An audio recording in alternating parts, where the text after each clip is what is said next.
Depuis 2016 et bien avant, Ali Bongo Ondimba, le président gabonais a opté pour l'amélioration de l'environnement des affaires. Il y a quelques mois de cela, au sein du gouvernement gabonais, un ministère a été mis en place pour que désormais les investisseurs se sentent en confiance lorsqu'ils décident de venir s'investir au Gabon. Nous allons ensemble aborder cette question avec notre invité que vous découvrirez dans une poignée de secondes seulement, après cette transition. A tout de suite.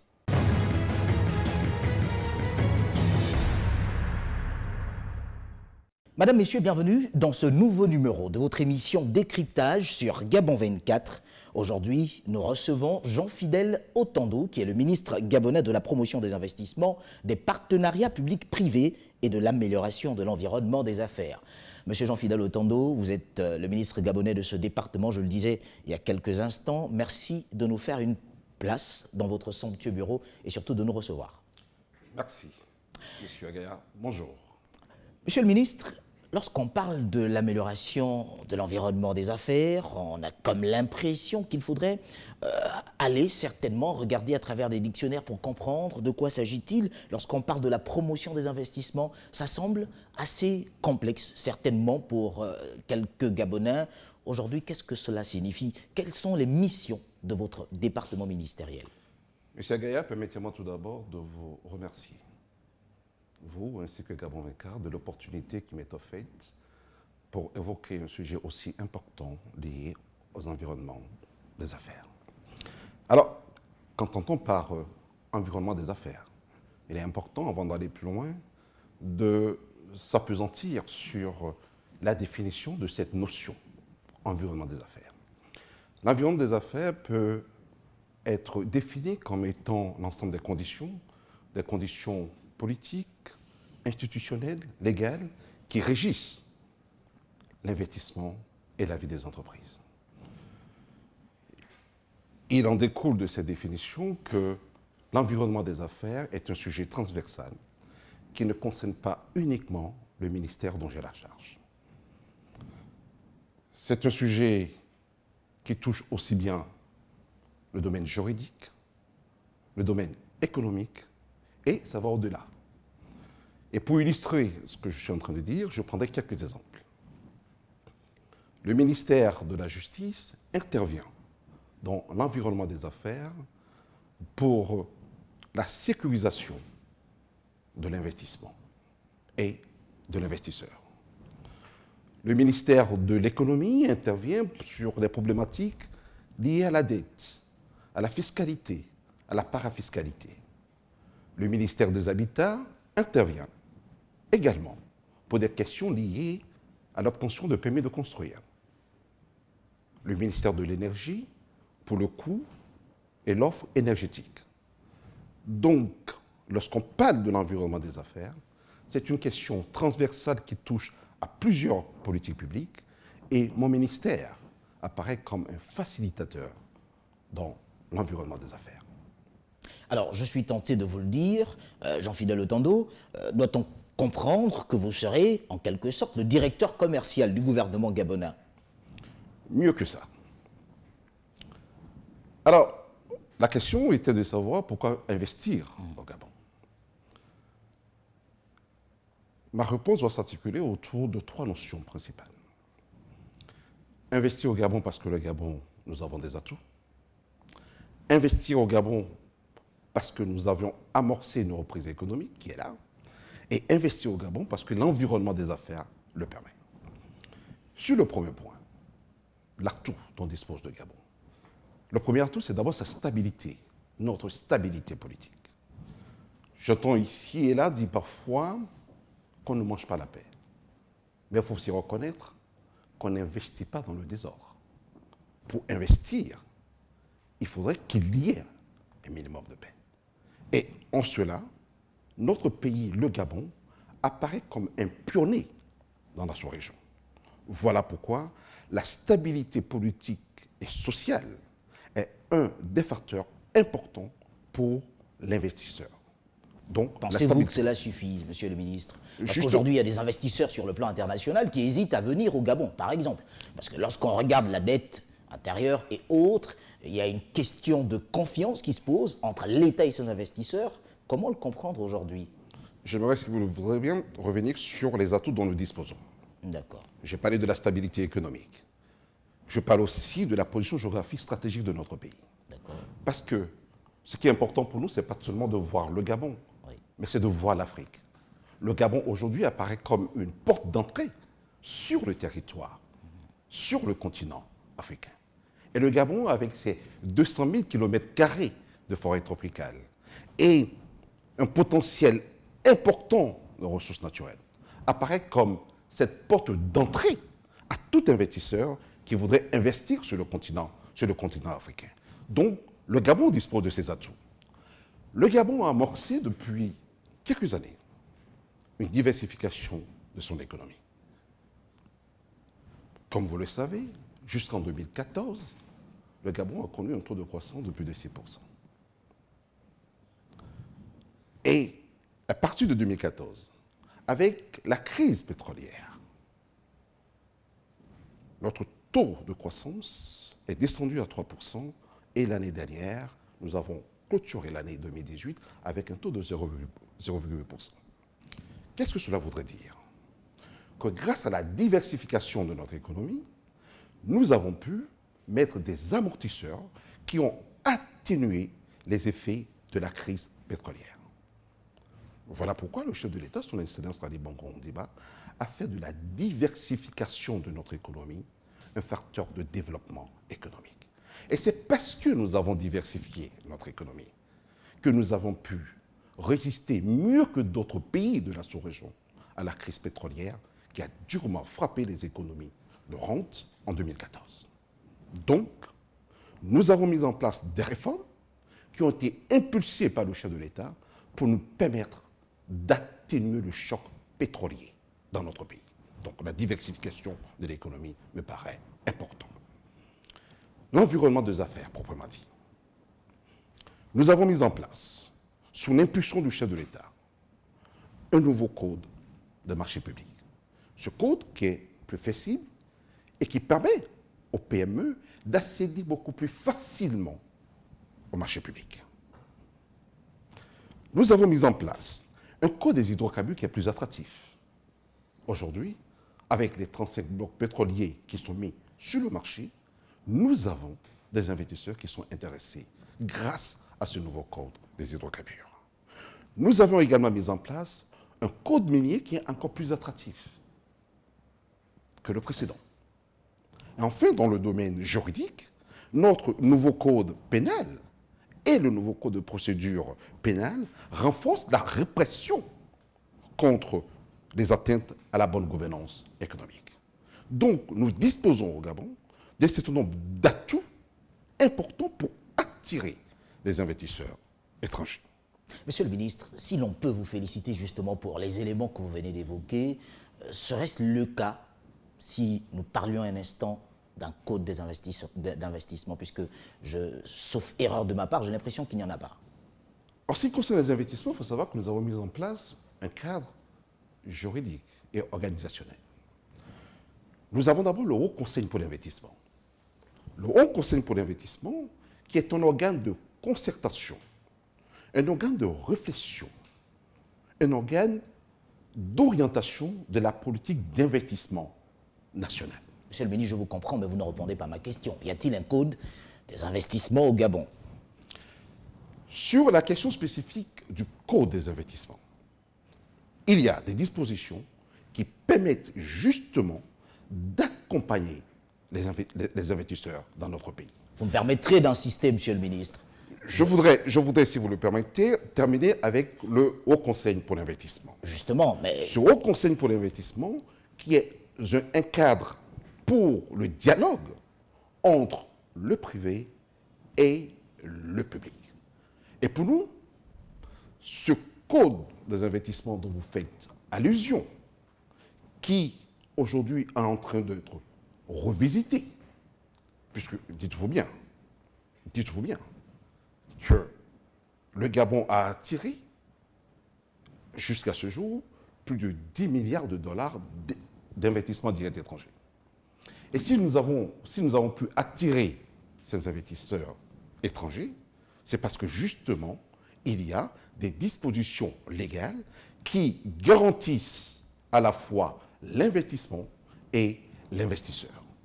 Vous savez, le code n'est qu'une compilation d'un certain nombre de tests. Et pourtant inexistant au Gabon. C'est une compilation d'un certain nombre de tests. Nous sommes actuellement en train de réactualiser ces différents tests pour enfin présenter un code beaucoup plus adapté. Mais il existe dans notre pays des tests qui permettent à tout investisseur de venir investir librement au Gabon.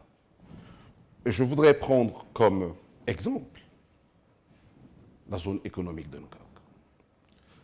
C'est une zone qui a pu attirer à ce jour plus de 500 milliards d'investissements directs étrangers.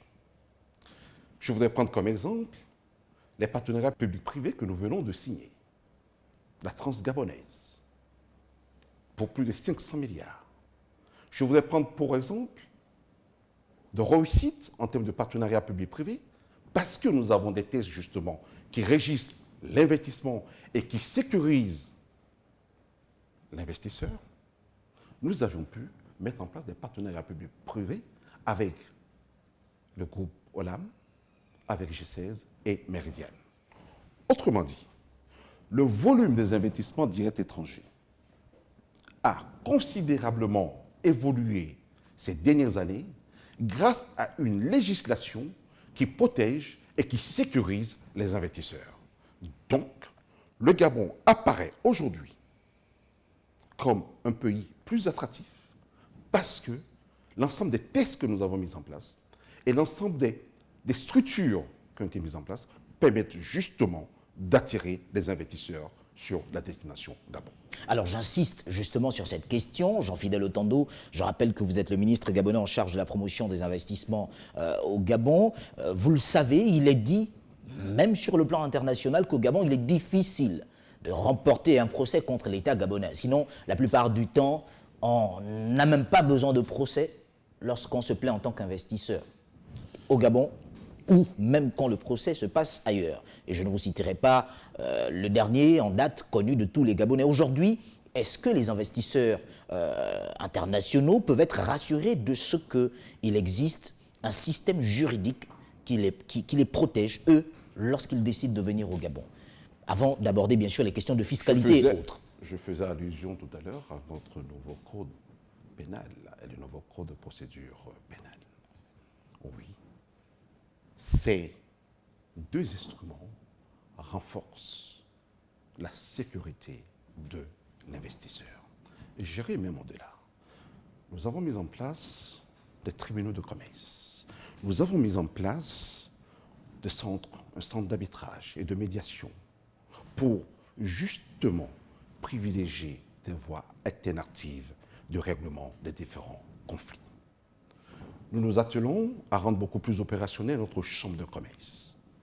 Je reprendrai donc oui, que nous disposons d'un arsenal juridique qui protège les investisseurs. Et je voudrais illustrer cela par aujourd'hui le niveau que nous avons en termes d'investissement direct étranger. C'est plus de 10 milliards de dollars d'investissement direct étranger.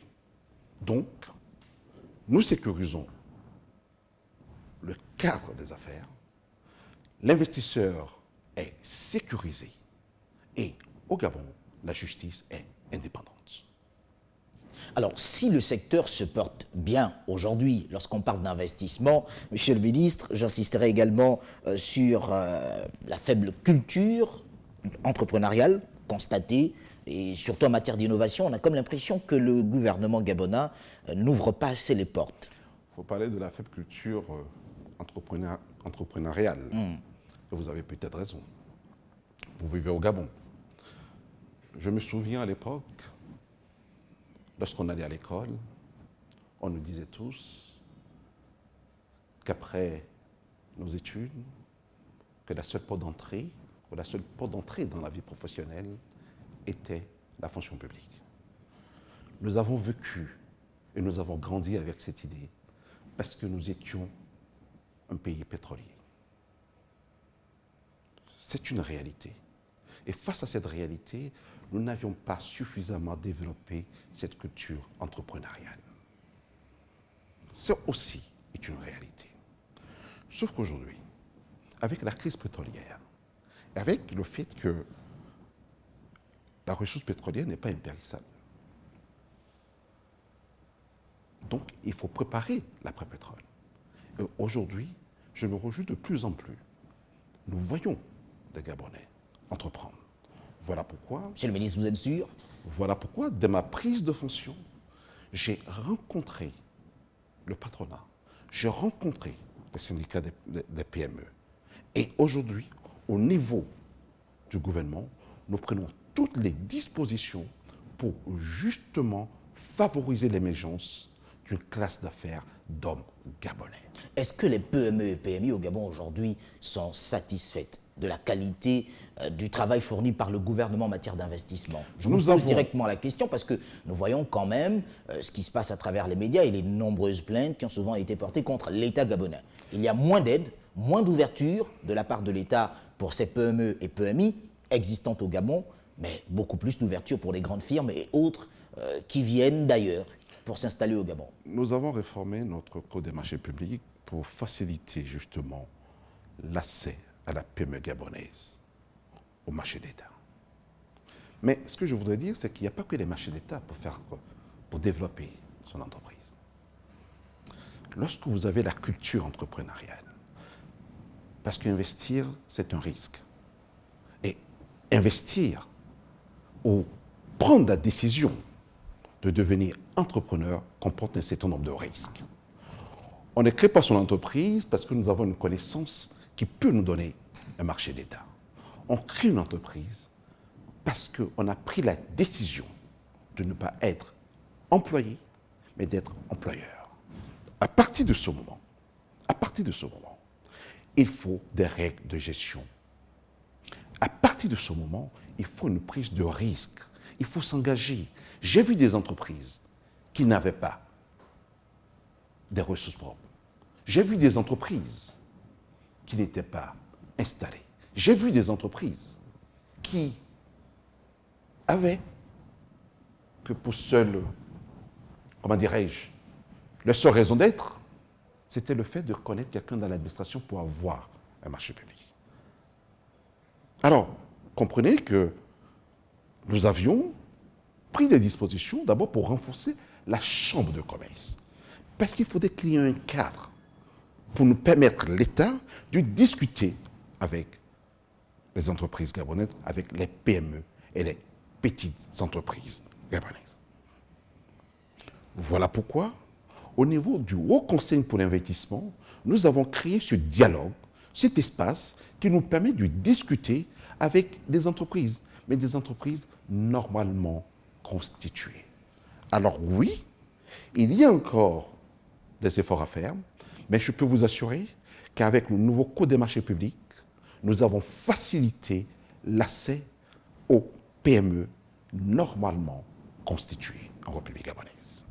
Alors, je suis tenté d'insister, Jean-Fidèle Otando, sur cette question concernant les PME au Gabon. On a comme l'impression que pour le gouvernement, ces PME ne seraient pas très compétentes, parce qu'elles obtiennent difficilement des marchés publics. C'est vrai, il n'y devrait pas avoir que les marchés publics sur lesquels compter, mais lorsqu'on jette un regard sur la façon dont ces PME sont orientées pour leur éclosion au Gabon, il y a comme une sorte de doute.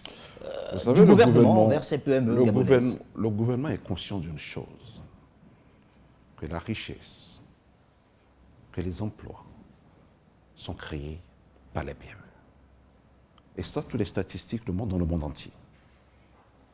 Donc, nous sommes conscients que pour créer de la richesse, pour créer des emplois, il faut aider nos PME. Et c'est ce que nous faisons à travers le nouveau code des marchés publics dont je viens de vous parler. Mais ce que nous attendons des PME, nous voulons avoir en face de nous des véritables PME. Est-ce que vous les aidez, monsieur le ministre? Est-ce que le gouvernement aide ces PME? Je viens de C'est vous- bien de le dire. Je viens de vous dire. Avec assez d'aisance. Vous êtes membre du gouvernement, c'est vous l'État, mais ces PME fonctionnent parfois avec d'énormes difficultés. Et on sait tous comment, aujourd'hui, au Gabon, L'État n'intervient pas dans le fonctionnement de la PME. L'État accompagne. Est-ce que cet accompagnement-là est palpable? Est-ce que c'est visible, monsieur le ministre? Cet accompagnement dont vous faites allusion se retrouve à travers le Code des marchés publics. Nous facilitons l'accès à la commande publique à nos PME. Ça, c'est un fait. Nous avons une zone économique. Vous savez, la zone économique, elle n'est pas seulement pour les grandes entreprises. Elle est pour tout opérateur économique qui voudrait disposer d'un cadre approprié. Donc, vous pouviez aller vous installer à la zone économique de Nouakchott. Il faudrait encore que l'accessibilité soit offerte à tout le monde et à toutes les couches. Elle est totalement ouverte. Vous pouviez aller vous installer dans la zone économique de Nouakchott et bénéficier des avantages qui sont liés à cet espace économique approprié. Oui. Nous avons également tout un ensemble de dispositifs pour accompagner les PME. Vous savez, puisque vous me parlez un peu de l'environnement des affaires, nous avons pris des dispositions au niveau de l'ANPI, de l'Agence nationale de la promotion des investissements. Nous allons justement y arriver, monsieur le justement pour accompagner la PME. Nous avons mis en place des bureaux de conseil. Parce que parfois, nous recevons des opérateurs économiques de ces PME qui ne savent même pas le statut juridique de leur entreprise. Donc, nous avons mis en place au niveau de l'ANPI aujourd'hui des conseillers qui sont là justement pour porter assistance à ces PME, parce que je reconnais que les PME n'ont pas les mêmes moyens que des grandes entreprises pour aller voir des grands cabinets qui sont installés. Donc, l'État fait des efforts pour accompagner les petites et moyennes entreprises, mais ce que nous attendons de ces petites et moyennes entreprises, c'est qu'elles soient constituées. D'accord. Alors, avant que de pouvoir justement marquer une pause pour la première partie de cette émission, monsieur le ministre, vous parlez à l'instant de la NPI. Aujourd'hui, il y a eu tellement d'annonces faites, la création d'entreprises en 24 heures, 48 heures, que sais-je aujourd'hui, le temps défini. Mais qu'en est-il véritablement? Est-ce qu'aujourd'hui, une entreprise, un entrepreneur gabonais, un investisseur peut obtenir, sinon faire la légalisation de son entité en ces délais-là qui ont été définis? Aujourd'hui, qu'en est-il? Vous parlez de l'Agence nationale de la promotion des investissements. Je voudrais d'abord dire que cette agence a pour vocation première de promouvoir le Gabon. Promouvoir le Gabon, c'est faire la promotion de nos valeurs, de nos richesses, de nos régions, de nos villages, de nos quartiers. Promouvoir le Gabon et attirer les investisseurs, c'est aussi mettre à la disposition des investisseurs des projets qui ont fait l'objet d'études de faisabilité, d'études environnementales. C'est faciliter l'implantation chez nous des investisseurs. Et lorsque je parle des investisseurs, je ne parle pas uniquement des gros investisseurs. Je parle aussi de la PME. Je parle aussi de la petite entreprise, des TPE. Et c'est le rôle aujourd'hui de l'ANPI. De l'ANPI. Et au sein de l'ANPI, nous avons mis en place un guichet unique, justement pour faciliter la création d'entreprises. Et comme vous le savez, dans le dernier rapport de Business, c'est l'un des sujets sur lesquels nous sommes les mieux notés.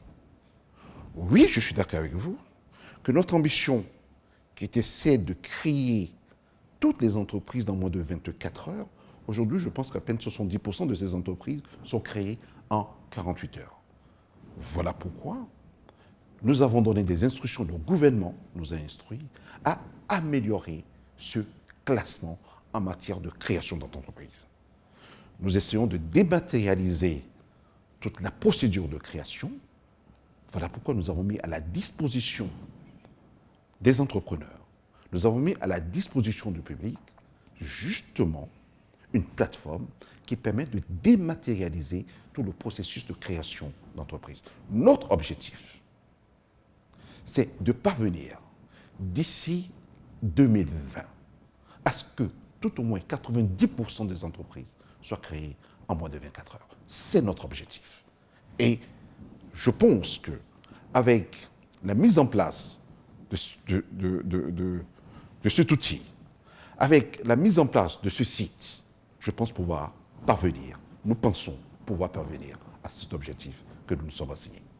Merci à vous, Jean-Fidèle Otando. Je rappelle que vous êtes le ministre gabonais en charge de la promotion des investissements au Gabon. Nous nous retrouverons dans une poignée de secondes seulement pour la deuxième partie de cette émission.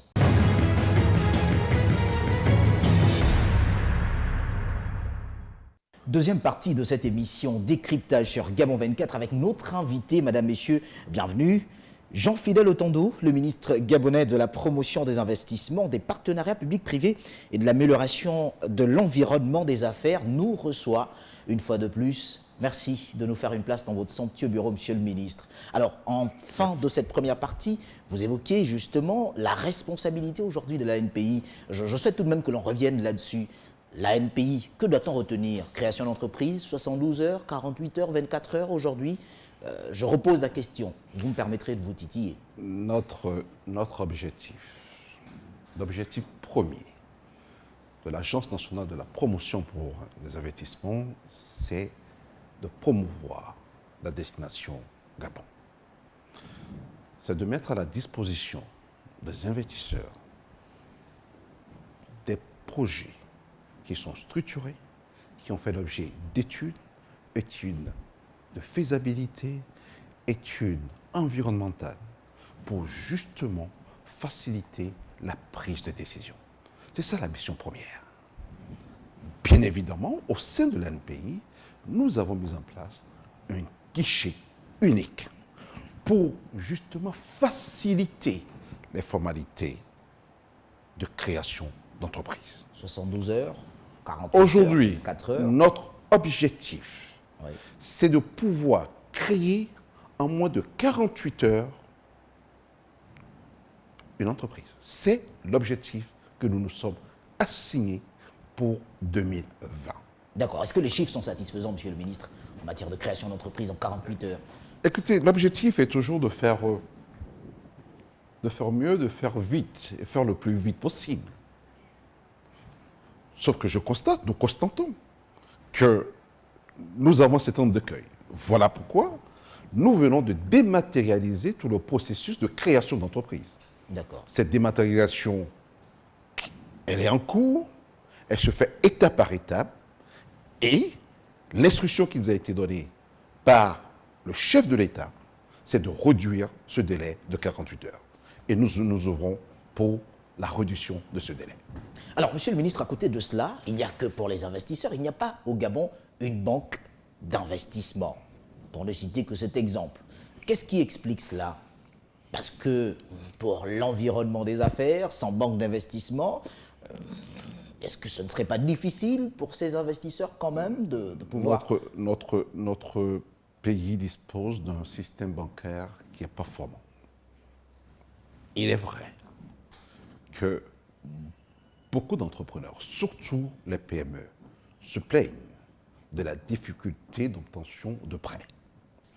Voilà pourquoi nous pensons qu'il faudrait mettre en place, à côté de la microfinance, il faudrait mettre en place la mésofinance.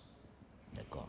Pour permettre justement à ces PME qui ne sont pas structurées, qui ne sont pas bancables, parce que parfois, absence d'une comptabilité, absence de garantie, donc n'ont pas accès au crédit classique, c'est de permettre, grâce à la mésofinance, à ces PME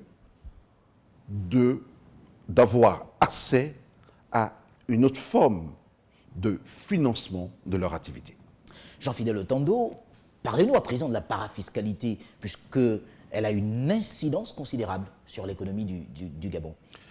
Notre pays s'attelle aujourd'hui à mettre en place un système fiscal qui soit le plus neutre et le plus transparent possible. Et aussi dans le cadre du HCI, nous avons mis en place un mécanisme qui nous permet de discuter avec le privé sur l'impact négatif de cette parafiscalité. Alors, nous avons initié un certain nombre de réformes en vue, justement, de réduire cet impact négatif dont vous faites allusion. Mais aujourd'hui, y a-t-il un véritable dialogue? Il y a un dialogue, puisque ce dialogue se fait dans le cadre du HCI, qui a justement pour mission de renforcer le dialogue entre le privé et le public. Alors, qu'en est-il alors de... Monsieur le ministre, du cadre institutionnel? Évoquons cet aspect. On parle de réglementation en ce qui concerne le partenariat public-privé aujourd'hui, mais il semble inachevé. Je voudrais, puisque vous me donnez l'opportunité de parler de partenariat public-privé, d'ailleurs vous remercier, puisque c'est vraiment un sujet d'actualité. Et je voudrais d'abord définir qu'est-ce qu'on entend par partenariat public-privé. Ce qu'il faut dire d'emblée, c'est que le partenariat public-privé n'a pas de définition juridique. Le PPP, communément appelé donc,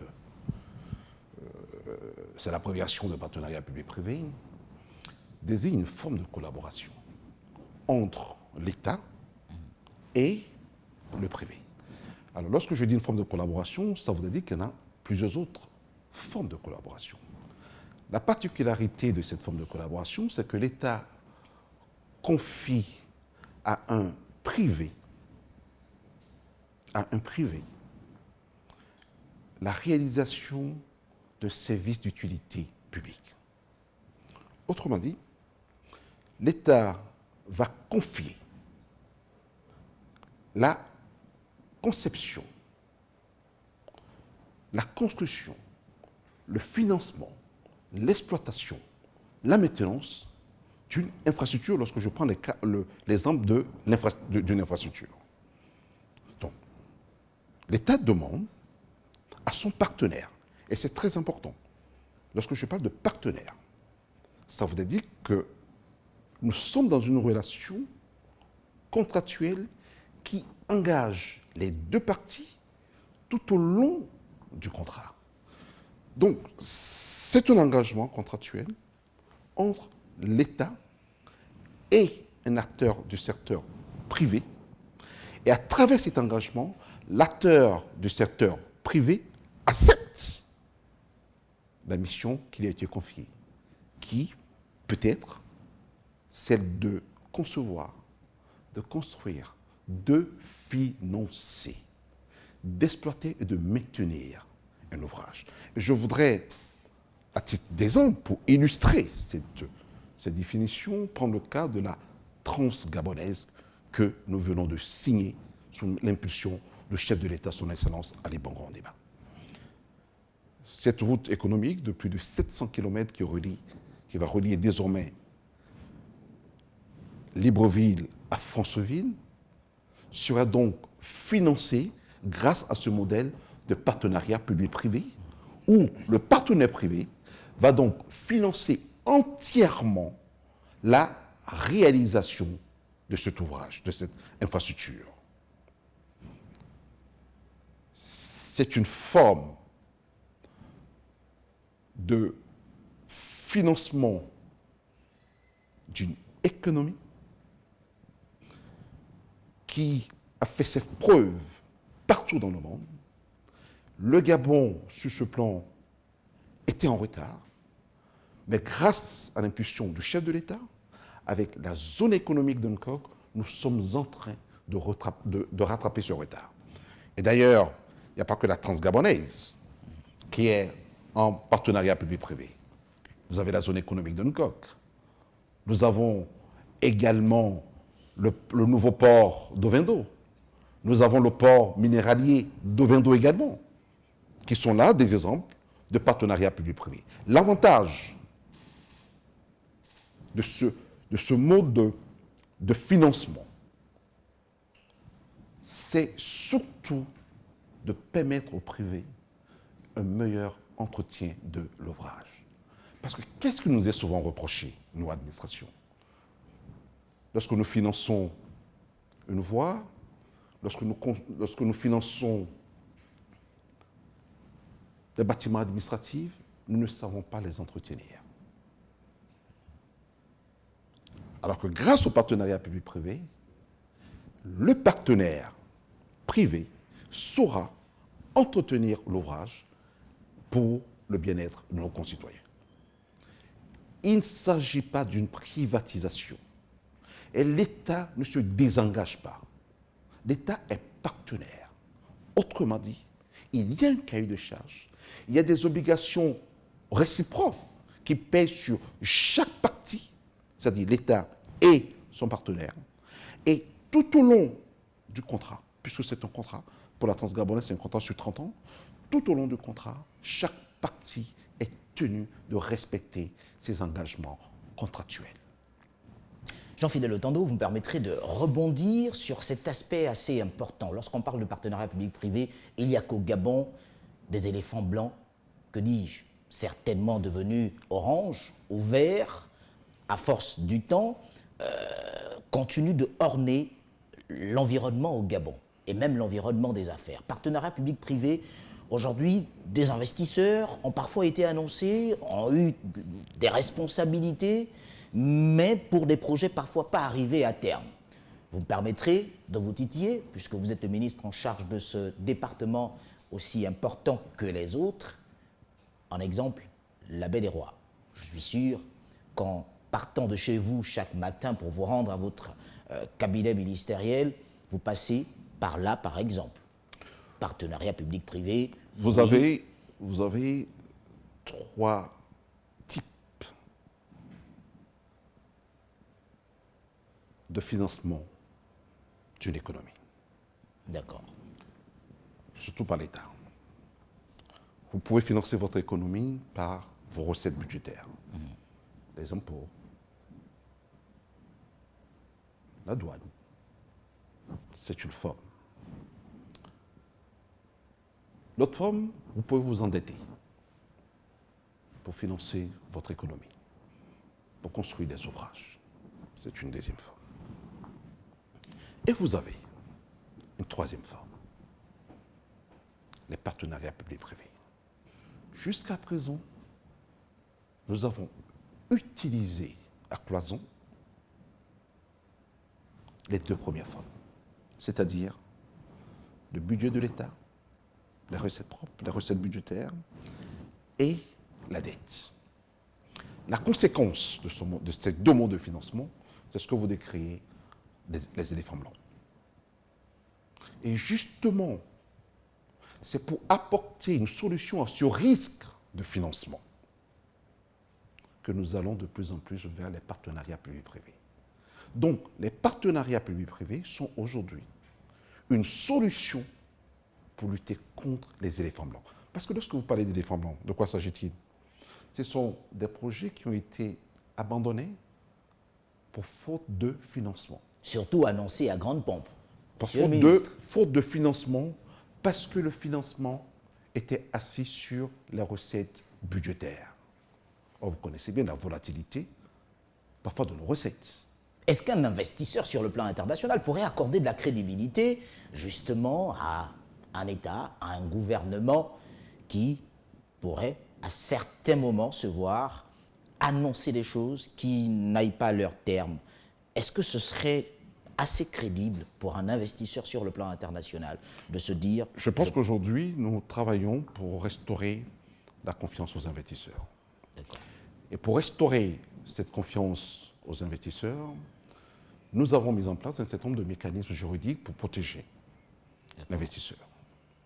Et justement, le recours au partenariat public-privé apparaît être comme une réponse à cette préoccupation que vous évoquez.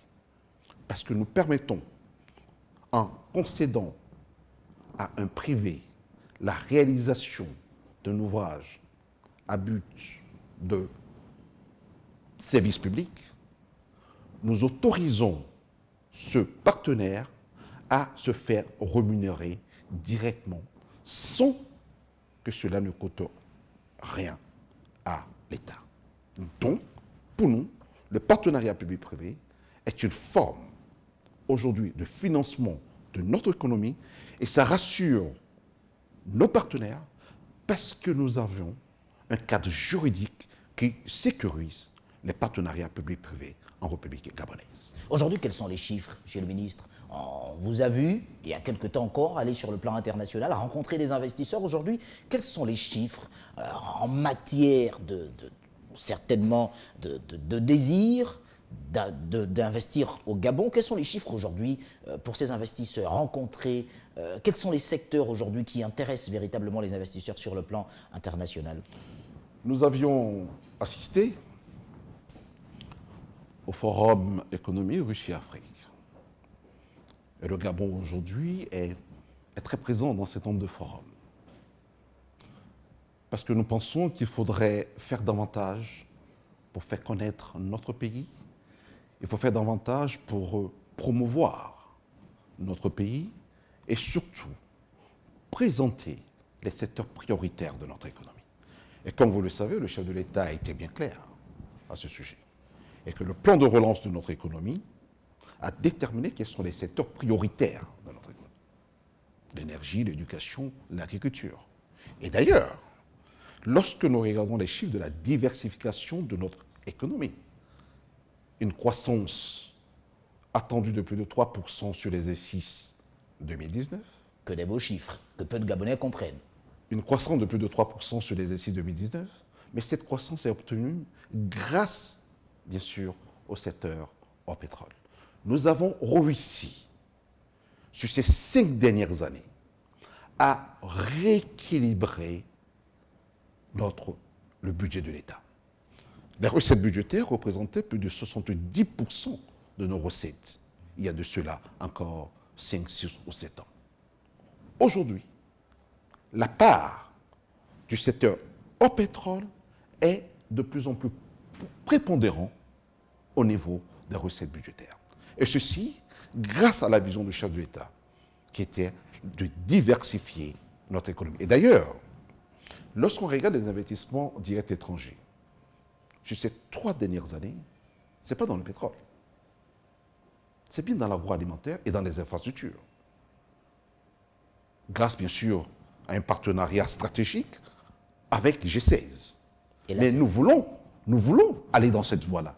Voilà pourquoi nous venons de signer la Transgabonaise, qui est aussi un partenariat public-privé. Et voilà pourquoi nous venons de passer en PPP le barrage hydroélectrique de Kinguédé, qui est aussi un partenariat public-privé de plus de 80 milliards de francs CFA, pour combler une partie du déficit énergétique de notre pays.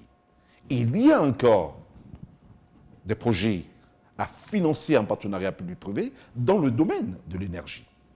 Donc, lorsque nous nous déplaçons à des forums, lorsque nous allons rencontrer des investisseurs, justement, c'est pour leur présenter ces différents projets. Dans des projets dans l'agroalimentaire, dans des projets dans les infrastructures, dans le tourisme. Vous avez fait allusion à la baie des Rois. Oui, nous sommes conscients là-dessus. Voilà pourquoi l'instruction qui nous a été donnée par le chef de l'État, c'est d'aller vendre cette destination Gabon. Nous avons une beauté touristique à vendre. Et peu de gens le savent. L'Aloupé, la forêt tropicale, nos plages. Je me réjouis lorsque je vais à Port-Gentil, lorsque je vais donc visiter le Fénavaz, lorsque je vais à Pomandé, le sable blanc. Nous avons une richesse culturelle. Nous avons de quoi attirer des investisseurs dans le secteur touristique. Et c'est ça ma mission. Justement, monsieur le ministre, lorsque vous allez à Port-Gentil, j'espère que vous arrivez aussi à Gamba pour constater qu'il n'y a pas d'investisseurs de ce côté-là, par exemple. La mission qui est la mienne en tant que ministre de la promotion des investissements, c'est justement aller voir ces investisseurs et présenter cette richesse de notre pays.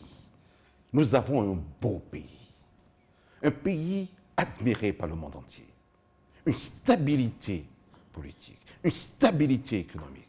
Et j'ai confiance au génie du peuple gabonais. Nous avons des cadres qui sont bien formés. Alors, il nous appartient nous-mêmes de croire à ce potentiel et à le développer davantage. J'étais en Russie, j'ai discuté avec des investisseurs russes. Et je peux vous dire qu'après la Russie, nous avons reçu ici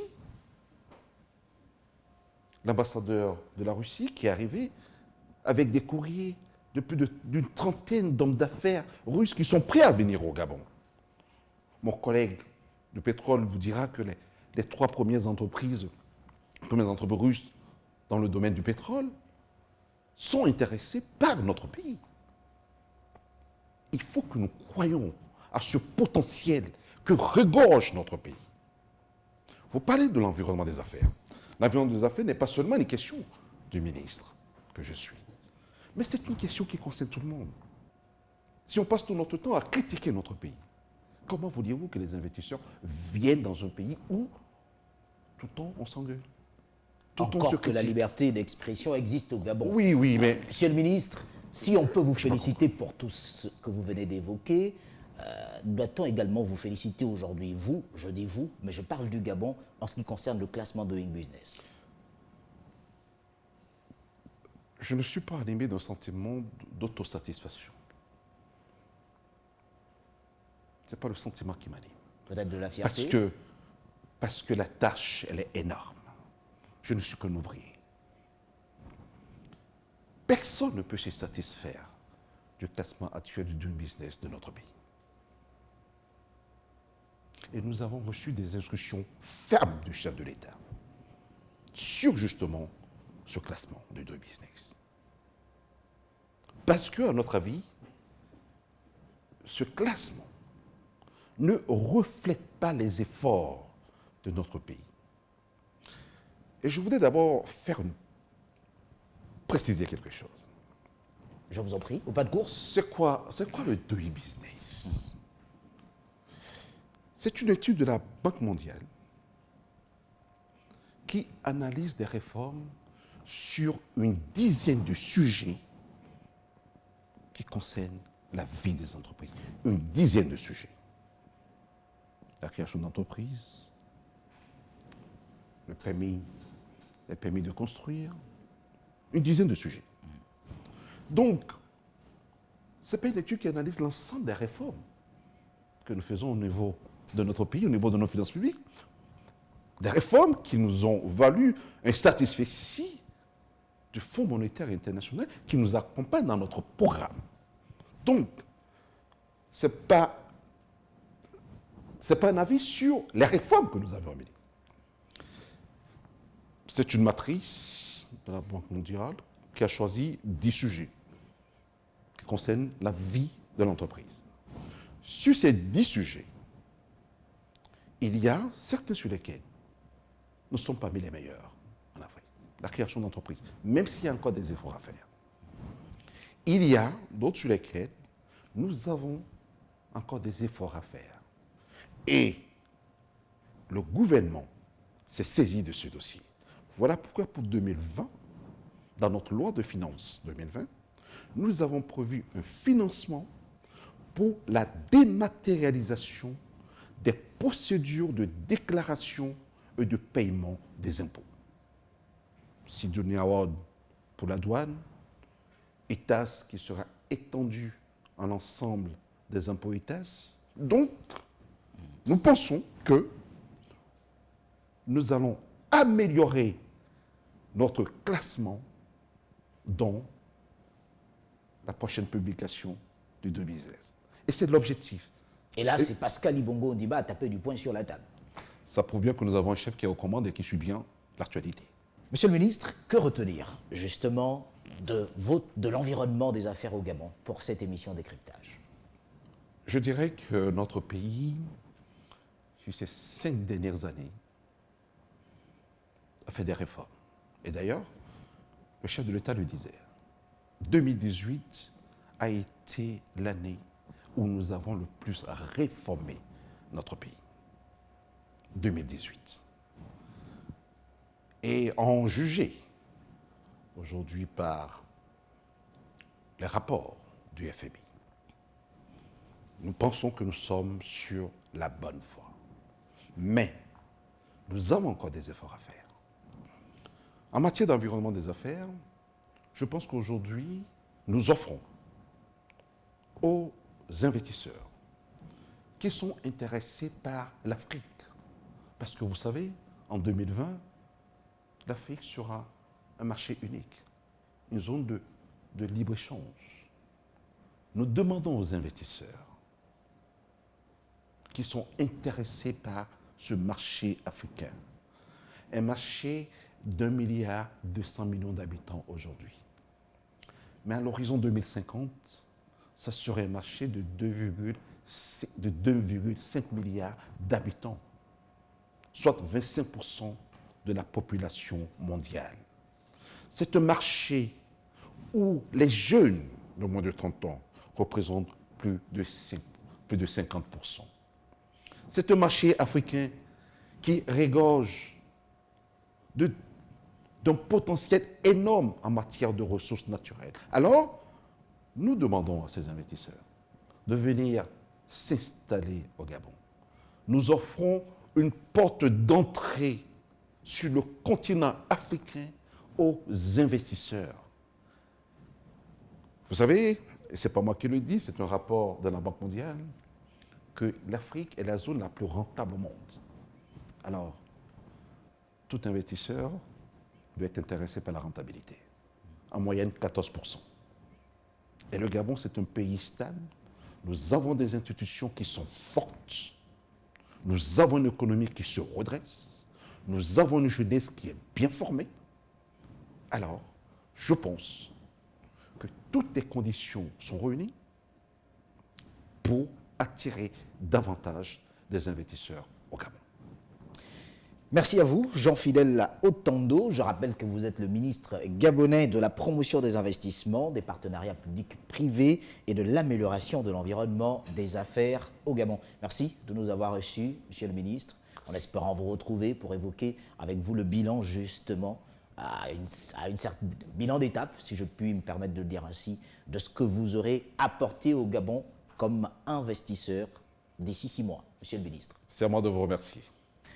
Merci également à vous qui êtes restés les nôtres sur Gabon 24 pour ce numéro décryptage.